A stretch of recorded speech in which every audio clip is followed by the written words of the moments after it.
अच्छा सोच कर देखिए मैं ये साड़ी ली हूँ। ये ब्लू नहीं है, आप लोग सोचेंगे हरा और ब्लू का मैचिंग है। नमस्कार दोस्तों, मैं हूँ ममता तिवारी और आप सभी का स्वागत करती हूँ मेरी चैनल ममताज वे में।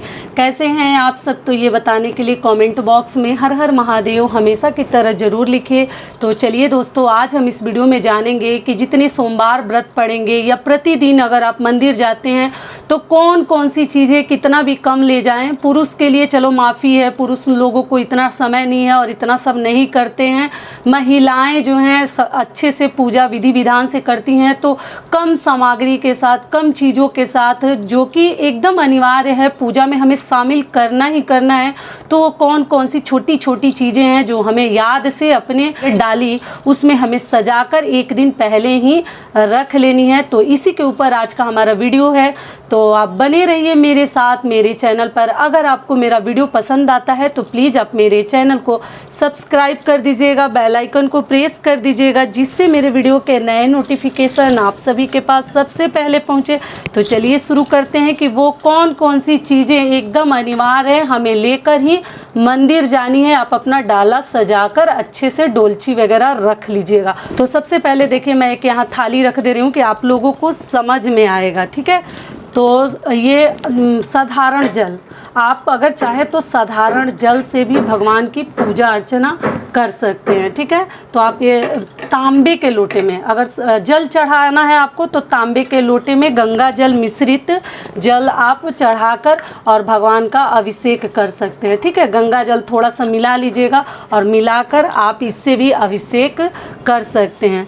दूसरा चीज़ क्या है कि आपको इसमें ना गुड़ मिलानी है, ना आपको इसमें जैसे दूध मिलानी है। तांबे के लोटे में गुड़ और दूध नहीं मिलाया जाता, नहीं तो वो मदिरा के रूप में हो जाता है। तो आपको अगर दूध से अभिषेक करनी है गुड़ डालकर, तो आप ये दूध भी पीतल या कांसा के बर्तन ले सकते हैं, ठीक है। तांबे के लोटे में मत मिलाइएगा। सबसे पहले क्लियर कर देती हूँ, साधारण जल और गंगा जल में मिलाकर आप अक्षत और तिल डालकर आप आराम से मतलब अभिषेक कर सकते हैं। लेकिन दूध से करना है तो ये पीतल का लीजिएगा। और ये क्या करनी है, देखिए अक्षत को ना ऐसे अच्छे से आप देख लीजिएगा, खंडित चावल नहीं है ना, इसमें चुन लीजिएगा है तो, और इसको धो लीजिएगा। देखिए मेरे हाथ में कलर लग गया है, तो आप इसको धो कर ही और तब आप घर से ही सजा कर लेकर जाएं। अगर आपको जल से करना है तो भी मिला लीजिए इसमें, और अगर दूध से करनी है तो दूध वाले में भी आप मिलाकर लेकर जा सकते हैं, ठीक है। तो इस प्रकार से आप लोग अक्षत धो कर लीजिएगा। और शिव जी को चढ़ाने के लिए भी अक्षत लेकर आप लोग जा सकते हैं ऐसे भी, और जल में भी डाल सकते हैं। अगली चीज़ क्या है कि गुड़ भी आप गुड़ जैसे इसमें नहीं डालते हैं, ठीक है। आप दूध में गुड़ डाल सकते हैं, क्योंकि इसमें गुड़ डालने से ना तांबे के बर्तन में ये मदिरा का स्वरूप हो जाता है, जो कि मैं आपको बता ही दी हूँ। तो आप दूध में इसमें डाल के अक्षत और गुड़ डाल के, और गंगा जल भी मिला सकते हैं, साधारण जल भी मिला सकते हैं, और भी अधिक इसको आप बना सकते हैं। तो ये भी हो गया। और गुड़ ले जाएंगे हम शिव जी को जैसे चढ़ाने के लिए, तो गुड़ भी ले लिए। और अगली चीज़ क्या है कि भगवान को हम सफ़ेद माला पुष्प, देखिए आपको जो ही मिल जाए, रजनीगंधा का है तो आपको मिल जाए तो शिव जी के लिए, या आंकड़े के फूल का भी मिल जाए, जो मिला है वही मैं दिखा रही हूँ मुझे। तो आप ऐसे सफ़ेद माला ले सकते हैं, और शिव जी के लिए ऐसे फूल भी आप पुष्प भी ले सकते हैं, माला भी ले सकते हैं। तो ये भी हो गया। और माता पार्वती के लिए लाल पुष्प मिल जाए तब, ना मिले तो गेंदा का फूल जो है ना, ऐसा ये शिव जी को भी आप चढ़ा सकते हैं और माता पार्वती को भी चढ़ा सकते हैं। तो फूल में कोई नियम नहीं है, लेकिन मिले तो माता के लिए ये गुड़हल का भी फूल आप ले सकते हैं। समझ में आ गया इतनी चीज़ें। अब आगे चलिए बेलपत्र के बारे में जान लेते हैं। तो देखिए बेलपत्र आपको ना इसके धो लीजिएगा अच्छे से, और राम राम लिखा होना चाहिए, ठीक है। कटा फटा नहीं है। देखिए दो ही रहे, एक ही रहे, लेकिन अच्छा रहे, उसमें दाग इस प्रकार से नहीं रहनी चाहिए। मैं आपको दिखा देती हूँ कि देखिए दाग जैसे ना, देखिए इसमें कैसे दाग लगा हुआ है, इसमें कैसे चक्र बने हुए हैं। तो ऐसा बेलपत्र आप लोग ना चढ़ाएं, ध्यान रखिएगा, ठीक है। और आप इस प्रकार से बेलपत्र भगवान के लिए बेलपत्र भी सजा कर रख ले। देखिए मैं धीरे धीरे से दिखा रही हूँ, आप लोग को समझ में आएगा। मेरा भी 5 ही था, जिसमें एक में चक्र निकल गया और 4 अच्छे हैं। तो इसको धो लीजिएगा। अगर आपको और विधि विधान से भगवान की पूजा करनी है समय, तो इन सभी के ऊपर राम राम लिख लीजिएगा, ठीक है। और राम राम लिखने के बाद आप बेलपत्र को ऐसे चढ़ाते हैं, कभी भी इसका सामने वाला पार्ट्स मतलब पोर्शन ऐसे होना चाहिए, उल्टे तरफ से। तो ये हो गया, बेलपत्र भी हम भगवान के लिए ले लिए, पुष्प भी ले लिए। और आगे हमें क्या ले जानी है, माता के लिए सिंदूर लेके जानी है। पीला सिंदूर हम चढ़ाते हैं पार्वती जी को, और वही उंगली अपने मांग में भी भर लेते हैं। तो हम पीला सिंदूर भी ले जाएंगे, ठीक है। पीला सिंदूर हो गया। और शिव जी के लिए देखिए जनेऊ लेके जानी है, अगर है तो ज़रूर ले लीजिए। आप लोग पूछते हैं दीदी जनेऊ क्या होता है, तो यही जनेऊ है। देखिए उपनयन संस्कार जब होता है तो यही पहना जाता है। तो ये भगवान के लिए आप है तो ज़रूर जनेऊ लेकर जाइएगा, चढ़ा दीजिएगा शिवलिंग पे। तो ये भी हो गया, आप लोग को दिख रहा होगा अच्छे से। तो आप तिल भी शिव जी को हम चढ़ाते हैं। इसमें जो चावल है देख लेना है कि खंडित तो नहीं है, चावल पक्का ध्यान रखिएगा। और तब हम तिल भी दूध में डालकर, और आप जल में भी तिल डालकर ले जा सकते हैं, लेकिन गुड़ वगैरह मत डालिएगा, ठीक है। तो इस प्रकार से इसमें साधारण जल और कांसा या पीतल में दूध। मैं आपको देखिए कई बार याद दिला दे रही हूँ कि आप लोग से गड़बड़ ना हो। अगली चीज़ क्या ले जानी है कि रक्षा सूत्र। रक्षा सूत्र हम भगवान को तोड़ तोड़ के मतलब इसमें से थोड़ा सा वस्त्र के रूप में चढ़ाते हैं माता पार्वती को, और शिव जी को आप चाहे तो पीला और लाल वस्त्र भी चढ़ा सकते हैं। तो ये भी रख लेंगे। आप लोग देखते चलिए, आप लोग को याद हो जाएगा अच्छे से कि क्या क्या हमें लेनी है, ठीक है। और ये सिंदूर हो गया। और अगली चीज़ क्या लेंगे, मुद्रा। मुद्रा में नोट मत ले जाइएगा, क्योंकि नोट ले जाएंगे तो वो शिवलिंग पे जब आप लोग चढ़ाएंगे तो क्या हो जाएगा, गीला हो जाएगा। तो पानी लोग अभिषेक करते हैं, जल ढालते हैं, तो आपका नोट गीला हो जाएगा। तो ऐसे चेंज पैसा रख लीजिए। और ये सब चीज़ें उठाकर मत लाइएगा। घर में आप लोग पूजा करते हैं, देखिए ये भी समझा दे रही हूँ, घर में पूजा करते हैं तो जो भगवान को प्रसाद चढ़ाते हैं वो आप खा सकते हैं, लेकिन मंदिर शिवालय से चढ़ा हुआ प्रसाद घर नहीं लाते हैं। आदमी गरीब होता है उसको खाने से। बाकी आगे आप लोग की मर्जी है, आप लोग देख लीजिएगा कि आप लोगों को क्या करनी है। और भगवान को ना जैसे लगाने के लिए चंदन, तो मैं चंदन इसी प्रकार से रखती हूँ, इसमें थोड़ा सा जल डाल के, और फिर हम मतलब जितने देव भगवान हैं सभी को लगाती हूँ। तो चंदन भी हमें लेकर जानी है, तो चंदन भी यहाँ रखती हूँ कि आप लोगों को समझ में आएगा। आप लोग अपने डोलची में ना अच्छे से सजा लीजिएगा। तो इसमें रख के आपको दिखा रही हूँ। ये हो गया चंदन, ठीक है।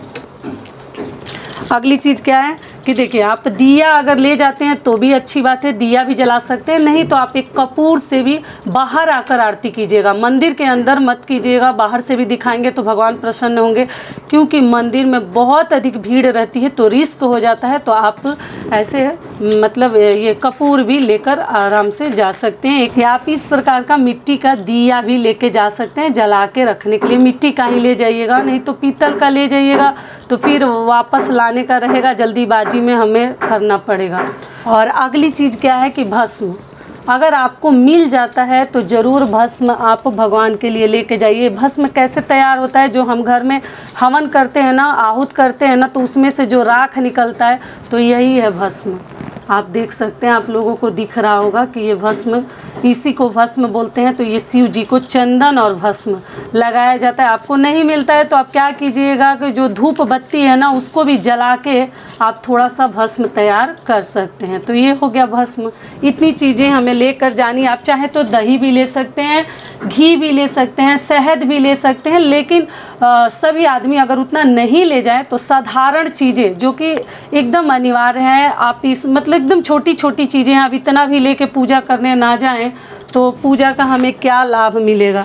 अगली चीज़ क्या है, देखिए आप या तो मिश्री, बतासा या कुछ भी, गुड़ तो हम ले ही जा रहे हैं, लेकिन आप चाहें तो इस प्रकार का प्रसाद भी लेके जा सकते हैं मंदिर में। डिब्बा में सब चीज़ डिब्बे में रख लीजिएगा। मैं ऐसे आपको खोल खोल के दिखा रही हूँ कि आपको देखने में थोड़ा सा समझ में आएगा कि कौन सा चीज़ क्या है, ठीक है। ये भी खोल देती हूँ कि आप लोग को समझ में आएगा। और इसमें तेल या घी डाल लीजिएगा जाने के समय। और भी छोटा दिया ले सकते हैं, मेरे पास छोटा नहीं था, यही दिया था। मिट्टी का बना भी सकते हैं दिया, तो आप इस प्रकार से लेके जाइएगा। और फल में क्या लेके जानी है, तो देखिए कुछ भी सीजनल फ्रूट्स आप लोग ले सकते हैं, केला, सेब और भी मतलब नारंगी, जो चाहें आप लेके शिव जी को चढ़ा सकते हैं। तो देखिए आप इस प्रकार से फल भी ले सकते हैं, जो ही फल आपको ऋतु फल मिल जाए आप शिव जी को चढ़ा सकते हैं, ठीक है। तो इतनी सब चीज़ों के साथ हमें पूजा अर्चना करनी है। ये ना मिले तो जल से करेंगे, जल से अगर नहीं करेंगे तो दूध से करेंगे। जनेऊ नहीं है तो मत चढ़ाइएगा, ये भी समझा दे रही हूँ। लेकिन पुष्प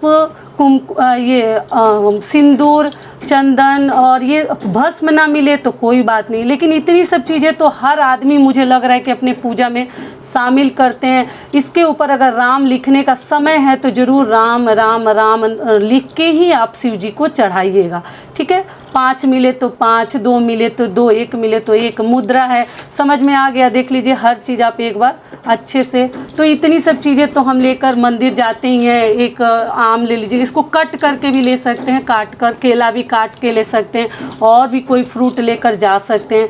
और अगली चीज़ क्या है कि मैं बोली हूँ ना कि आप लोग अपने लिए ये माता रानी को एक मतलब हरे रंग की चूड़ी का डिब्बा चढ़ा लीजिएगा। देखिए ये हरे रंग का चूड़ी है, तो आप और भी कोई हरा ले सकते हैं जो ही आपको पसंद है।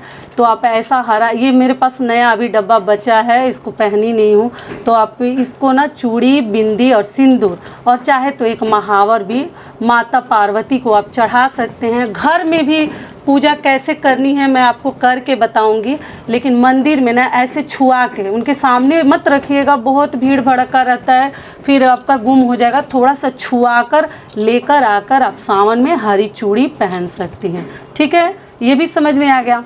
और एक चीज़ मैं बताई हूँ कि लड़कियाँ चाहें तो अपने लिए, या कोई बहन अपने भाई के लिए, अपने बहन के लिए अगर चाहे तो माता पार्वती से शगुन के रूप में एक साड़ी, और या कोई माँ है तो आप पार्वती जी को छुआ के ना ऐसे अच्छा सोच कर, देखिए मैं ये साड़ी ली हूँ, ये ब्लू नहीं है, आप लोग सोचेंगे हरा और ब्लू का मैचिंग है, देख रहे हैं आप लोग, देख सकते हैं हरा भी है इसमें और ब्लू है। आधी साड़ी ब्लू है, आधी साड़ी हरा है, तो आप हरा मतलब कोई भी रंग ले सकते हैं, काला मत लीजिएगा, ठीक है, इस बात का ध्यान रखिएगा। तो आप लोग ऐसे चढ़ा करना और माता पार्वती को जैसे स्पर्श करा लीजिएगा, छुआ लीजिएगा, और छुआने के बाद आप लोग इस प्रकार से, देखिए मैं थोड़ा सा आइडिया के लिए आपको बता दे रही हूँ, और छुआ कर ऐसे माता को, और आप ना इसको लेके शगुन के तौर पे रख दीजिएगा कि जो ही आपके घर बहू बनकर आएगी या आपकी लड़की की शादी होगी तो आप उसको ज़रूर से दे दीजिएगा, ठीक है। कहा जाता है ना कि